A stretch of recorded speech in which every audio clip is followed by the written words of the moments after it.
ABB India limited का result आ चुका है और इसका एक बार हम लोग रिजल्ट देख लेते हैं। इसने मार्केट को सरप्राइज़ किया है कि नहीं किया है, वो भी एक बार चेक कर लेते हैं। तो एबीबी इंडिया लिमिटेड का रिजल्ट जो है 20 फ़ेब 24 को आया था और इसने मार्केट को दोनों तरफ से अर्निंग्स एंड रेवेन्यू दोनों के केसेस में नेगेटिवली सरप्राइज़ किया है। अर्निंग्स के केस में 0.99% नेगेटिवली सरप्राइज़ किया और रेवेन्यू के केस में 7.23% के हिसाब से नेगेटिवली सरप्राइज़ किया। हालाँकि इसने नेगेटिवली सरप्राइज़ किया है, लेकिन ये इसका रिज़ल्ट जब से अनाउंस हुआ है दिसंबर क्वार्टर का, तब से ये ऑलमोस्ट आप कहें तो ये 10%, 8%, 18% और यहाँ पे 0.7 यानी ऑलमोस्ट 18 टू 20% ये जो है इसने एबीबी इंडिया लिमिटेड ने अप मूव दिखा चुका है।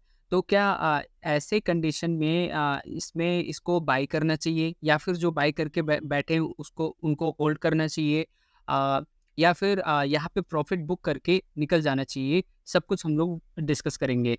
तो सबसे पहले इसमें हम लोग एक बार देख लेते हैं कि न्यूज़ क्या आ रही है। तो न्यूज़ में अगर देखें तो यहाँ पे Jefferies adjust ABB India's price target to INR 6115 from INR 6085 keeps at buy. तो जेफरीज ने इसका प्राइस एडजस्ट किया, यानी यहाँ पे अपग्रेड किया है। पहले उनका टारगेट प्राइस था 6085 और जब ये रिजल्ट आया उसके बाद इन्होंने इसका टारगेट प्राइस रखा है 6115। ऐसे नोमूरा ने भी अपग्रेड किया है एबीबी इंडिया को, जब जो कि न्यूट्रल थे, और अभी उन्होंने यहाँ पे बाई सिग्नल बताया है और कहा है कि adjust price target to INR 5740 from 3575। जो 3575 पे टारगेट प्राइस रख के चल रहा था, वो अभी 5740 प्राइस टारगेट यहाँ पे बताया जा रहा है।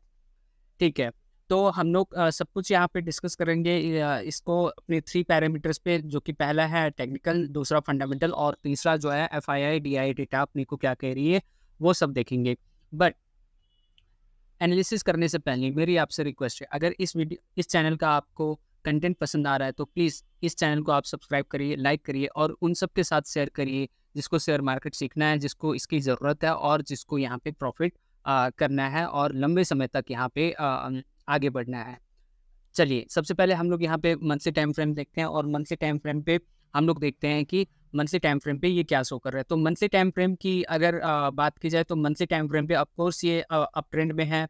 यहाँ पे हायर लो ये बना रहा है और अगर मंथली टाइम फ्रेम पे इसको बाय करना है तो मेरे हिसाब से ये फ़ेब का महीना जो है वहाँ पे वेट करना चाहिए और देखना चाहिए कि फ़ेब में इसने थोड़ा बहुत कुछ करेक्शन दिया कि नहीं दिया, और अगर ऐसे ही ये रहा तो भी हम लोग क्या करेंगे, यहाँ पे अगर मंथली टाइम फ्रेम के हिसाब से आप चलते हैं तो फिर यहाँ पे बाई किया जा सकता है।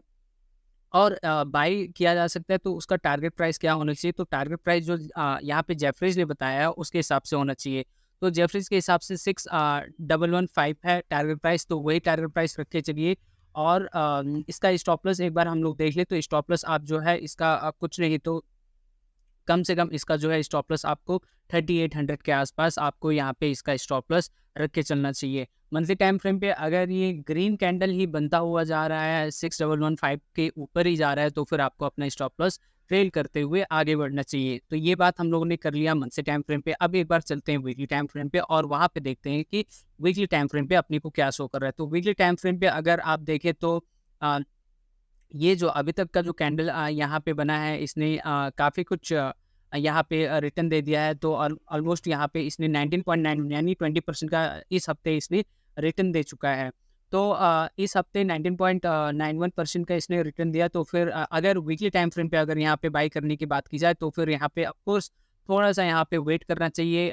इसके प्राइस को कम से कम कुछ नहीं तो 5000 के आसपास आना चाहिए और वहाँ से एक बुलिश कैंडल देखना चाहिए। अगर 5000 के आसपास बुलिश कैंडल देता है तो ऑफकोर्स वो एक अच्छा खासा बाइंग पॉइंट होगा और उसका जो टारगेट प्राइस आप रख के चलेंगे जो जेफरीज का है, तो जेफरीज का 6115 टारगेट उन्होंने रखा है। तो हम लोग भी वही यहाँ पे वीकली टाइम फ्रेम पे 6115 जो है इसका टारगेट रख के अ, चल सकते हैं। तो एक बार इसका स्टॉप लॉस देख लेते हैं। तो स्टॉप लॉस जो है आप इसमें 3800 ही आप इसमें वीकली टाइम फ्रेम पे स्टॉप लॉस भी आपको यहाँ पे रखना चाहिए। तो ये बात हुई वीकली टाइम फ्रेम। अब हम लोग चलते हैं डेली टाइम फ्रेम पे और डेली टाइम फ्रेम पे देखते हैं कि वहाँ पे कुछ अपॉर्चुनिटी बनती हुई नज़र आ रही है कि नहीं आ रही है। हालाँकि आपको कैंडल देखने से ही पता चल रहा है कि ये पिछले 2-3 दिन में ही 19.91 ऑलमोस्ट 20% का इसने रिटर्न दे दिया है। तो ऑफ कोर्स यहाँ पे अभी मेरे ख्याल से यहाँ पे वेट करना सही है कि ये जब तक प्राइस 4945 यानी 5000 के आसपास जब तक प्राइस ना आए और वहाँ से एक बुलिश कैंडल, एक ग्रीन कैंडल ना दे, तब तक यहाँ पे अभी ऊपर से 5425 पे बाय करके चलना मेरे हिसाब से वो सही नहीं है। और इसमें थोड़ा-सा, इसमें प्राइस में थोड़ा-सा करेक्शन आने का वेट करें तो वो अच्छा रहेगा। तो अगर 5000 के आसपास अगर उसका प्राइस आ जाता है तो फिर वो एक अच्छा बाइंग पॉइंट होगा। ध्यान रहे कि वो वहाँ पे ग्रीन कैंडल बनना चाहिए। तो अगर वो बन गया और उसके बाद इसका टारगेट क्या रखें? तो टारगेट जो यहाँ पे नोमुरा ने बताया है 5740, वो आप उनका टारगेट होगा। तो डेली टाइम फ्रेम का टारगेट आपका कितना होना चाहिए? 5740 के हिसाब से आपका डेली टाइम फ्रेम पे टारगेट होना चाहिए। तो टारगेट ये हो गया। अब हम लोग देख लेते हैं कि इसका स्टॉप लॉस कितना रखना चाहिए डेली टाइम फ्रेम के हिसाब से। तो स्टॉप लॉस आप जो है 4140 जो है आप इसका स्टॉप लॉस रख के चलेंगे। तो ये बात हो गई डेली टाइम फ्रेम के बारे में भी। हम लोगों ने तीनों टाइम फ्रेम देख लिया, monthly time frame, weekly time frame और डेली टाइम फ्रेम। तो इस हिसाब से टेक्निकल एनालिसिस हो गया। अब हम लोग चलते हैं फंडामेंटल में और फंडामेंटल में देखते हैं कि फंडामेंटल में क्या कह रहा है। तो फंडामेंटल में अभी देखें तो आज इसने 8.96% का उछाल दिया है, रिटर्न दिया है और एबीबी इंडिया का करंट प्राइस 5432 के हिसाब से चल रहा है। इसने हाई लो लगाया था 5448 और 3053। मार्केट कैप ऑफ कोर्स ये लार्ज कैप है और मार्केट कैप इसका जो है 1,15,098 करोड़ का चल रहा है यहाँ पे। अगर ट्रेंड की बात की जाए तो ऑफ कोर्स ये अप ट्रेंड में है। 3 इयर्स में भी अप ट्रेंड है, 5 इयर्स में भी अप ट्रेंड है और 10 इयर्स में भी ये अप ट्रेंड में ही चल रहा है। प्रोस इसके अच्छे हैं, कॉन्स सिर्फ एक ही है। कॉन्स की पहले बात करें तो ये अपनी बुक वैल्यू से 19.2 टाइम्स महंगा है। अगर प्रोस की बात करें तो ये डेट फ्री है और इसने अच्छा खासा प्रॉफिट ग्रोथ दिया है, सीएजीआर 20% के हिसाब से 5 इयर्स में। और कंपनी जो है हेल्दी डिविडेंड, मतलब डिविडेंड भी यहाँ पे दे रही है 27.6% के हिसाब से। नियर कंपेरिजन अगर किया जाए तो ये अपने सेक्टर का सेकेंड लीडिंग स्टॉक है। क्वार्टरली रिजल्ट की अगर हम लोग यहाँ पे बात करें तो सितंबर और दिसंबर का ही सिर्फ क्वार्टर टू क्वार्टर यहाँ पे कंपेयर और एनालिसिस करें तो उतना एज सच अच्छा खासा रिजल्ट नहीं आया है, ये कहा जा सकता है। यहाँ अगर आप सेल्स की बात करें तो सितंबर में 2769 था, जबकि दिसंबर में 2757 यानी माइनर डिक्रीज हुआ है। ऑपरेटिंग प्रॉफिट 439 से 417 ये भी डिक्रीज हुआ है। पीबीटी 485 से 447 ये भी डिक्रीज है और नेट प्रॉफिट 363 से 339 हुआ है, ये भी डिक्रीज है। यानी क्वार्टर टू क्वार्टर कंपैरिजन में ये अच्छा परफॉर्मेंस नहीं दिया है। बट अगर इसका YOY परफॉर्मेंस देखा जाए, ईयर ऑन ईयर परफॉर्मेंस देखा जाए तो वो अच्छा यहाँ पे दिया है। तो ईयर ऑन ईयर अगर बात की जाए तो सेल्स में दिसंबर 2022 में ये 2427 था, जबकि दिसंबर 2023 में 2757 हो गया, इंक्रीज हुआ है। ऑपरेटिंग प्रॉफिट 364 से 417 ये भी इंक्रीज हुआ है। पीबीटी जो है 400 से 447 ये भी इंक्रीज हुआ है। नेट प्रॉफिट 305 से 339 ये भी इंक्रीज है। यानी overall year on year basis पे इसका परफॉर्मेंस अच्छा है, but Q on Q basis में इसका परफॉर्मेंस उतना एज सच अच्छा नहीं है। पीएनएल आप देख लीजिएगा। हाँ, यहाँ पे एक ध्यान दीजिए कि यहाँ पे पीएनएल जो भी दिखा रहा है वो दिसंबर करके दिखा रहा है, जबकि हमारा फाइनेंशियल ईयर 31 मार्च का है। तो यहाँ पे आपको ये बता दूं कि एबीबी इंडिया जो फॉलो कर रहा है वो अभी कैलेंडर ईयर फॉलो करते हैं, यानी जैन से दिसंबर तक का ये देखता है। बैलेंस शीट देख लीजिएगा। हम लोग आते हैं अब एफआईआई डीआई डेटा में और सबसे पहले बात करते हैं प्रोमोटर्स।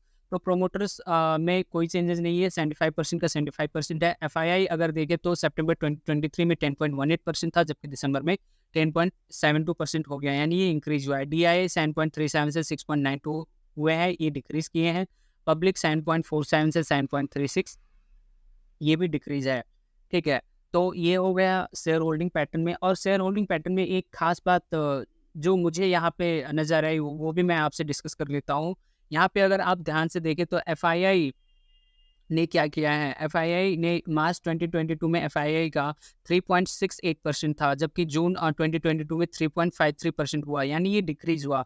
बट उसके बाद से अगर हम लोग देखें तो जून 2022 में 3.53% से सितंबर में 5.39% इंक्रीज हुआ है। ऐसे ही दिसंबर 2022 में 7.55% ये भी इंक्रीज। मार्च 2023 में 8.45% अगेन इंक्रीज। जून 2023 में 9.46% ऑफ कोर्स इंक्रीज हुआ। सितंबर 2023 में 10.18% आ गए हैं और दिसंबर में 2023 में 10.72% आ गए। यानी ऑफ कोर्स ये सितंबर से ये लोग क्या कर रहे हैं, अपना स्टेक एफआईआई लोग बढ़ाते जा रहे हैं।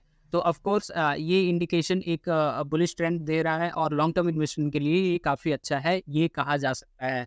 तो ये था अपना एबीबी इंडिया लिमिटेड का कंप्लीट एनालिसिस, जहाँ पे हम लोगों ने तीनों बात डिस्कस की, फंडामेंटल डिस्कस किया, टेक्निकल डिस्कस किया और एफआईआई डीआई डेटा भी हम लोगों ने डिस्कस किया। होप सो ये इन्फॉर्मेशन से आपको डिसीजन लेने में मदद मिलेगी। ध्यान रहे, मैं कोई सेबी एडवाइज़र नहीं हूँ। यहाँ पे आपको अपना मेहनत का कमाया हुआ पैसा सोच-कर समझकर इन्वेस्ट करना है, किसी के टिप्स पे नहीं जाना है, ना है मेरे टिप्स पे, ना है किसी और के टिप्स पे। सारा पैसा एक ही स्टॉक में नहीं लगाना है, पोर्टफोलियो डाइवर्सिफ़ाई करना है, अपना रिस्क मैनेजमेंट करना है और ऐसा अगर आप करते रहें तो फिर ऑफ कोर्स यहाँ पे आपको प्रॉफ़िट करने से या फिर कहें कि वेल्थ क्रिएट करने से कोई नहीं रोक सकता है। आपने इतना समय दिया उसके लिए थैंक यू वेरी मच।